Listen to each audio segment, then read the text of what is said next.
Hello, everyone. I am joining you today from my home office. No makeup, no hair done, because when I work from home and I'm office bound, I'm in my running shorts and my running top and a headband. So, and notice my shirt, Shine Like a Mother. That's a shout out to Sarah Dean from the Shameless Mom Academy. I love Sarah Dean. She's a fellow mentor and coach.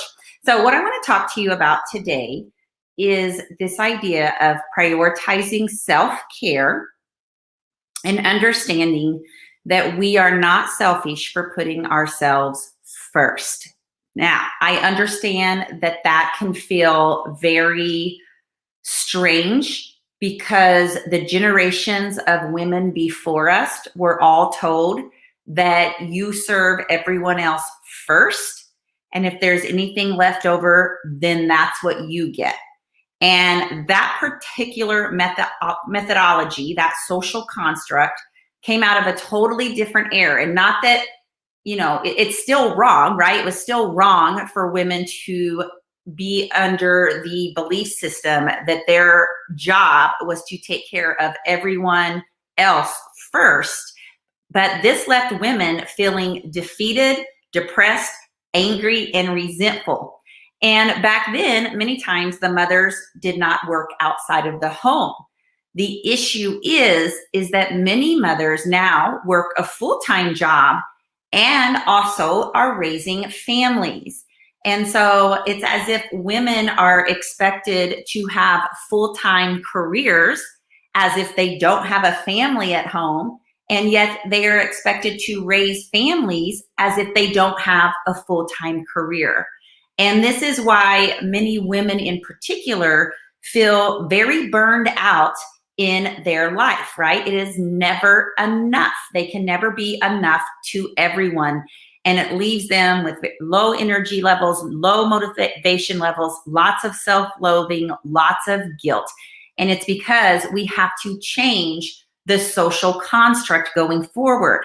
What we in fact know is that you are not selfish when you put yourself first, that your ability to love yourself enough to know that you matter is actually one of the best gifts you can give your family and the world at large, but first and foremost, yourself.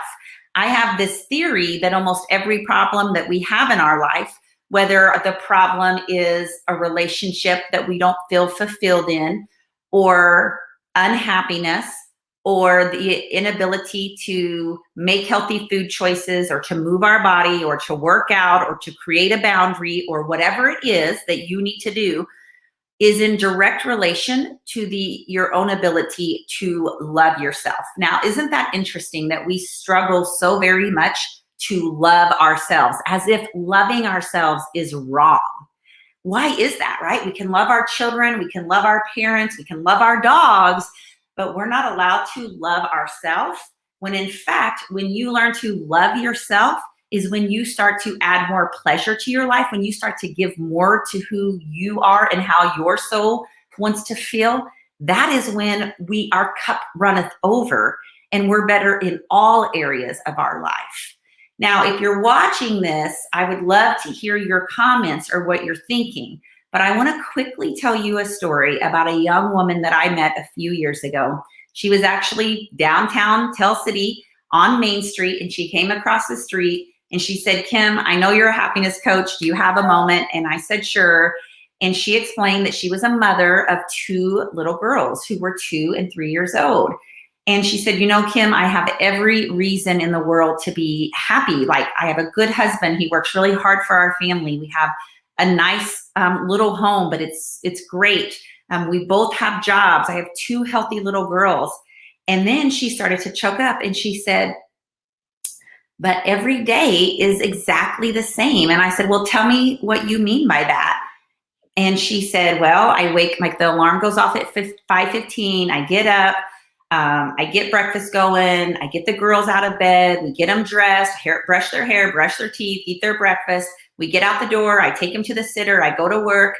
I work from 7:30 to noon. I have a 45-minute lunch. I run errands, pay bills, take care of all these extra things. I come back to work at 1, I get off at 5, I run and grab the girls, I get home, I get the girls settled, I start fixing dinner, my husband comes home, we have dinner, dinner's over, now it's time to like unpack the backpacks and pack the lunches for tomorrow. And, and then we have like 30 minutes of time with the girls. And then I'm just so tired.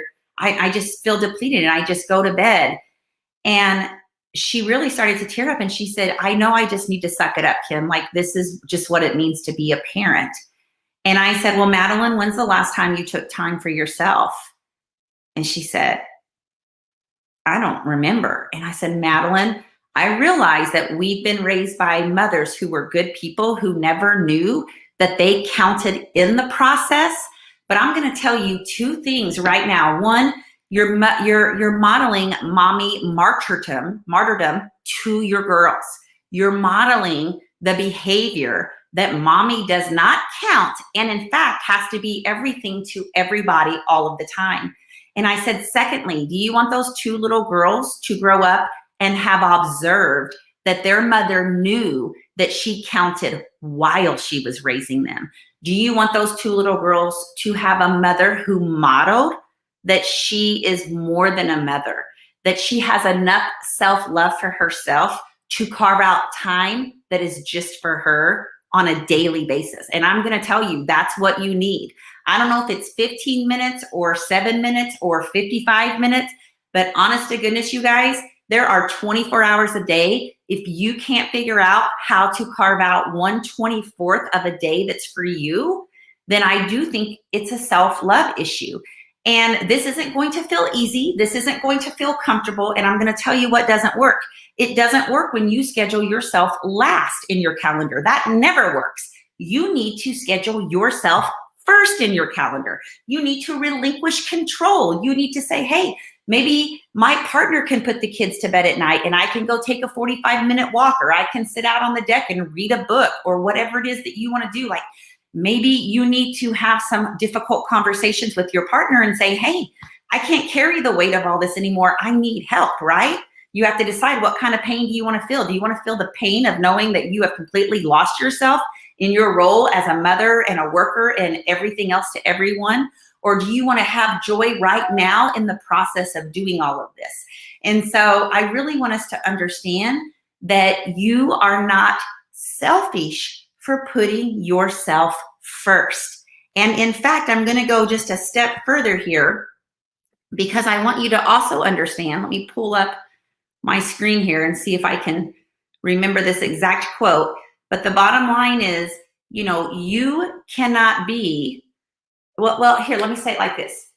Taking good care of you means the people in your life get the best of you, rather than what's left over, right? And so I think, like, no more giving whatever it takes, but deciding what you can give within the context of your own health, your own well-being, and your own family.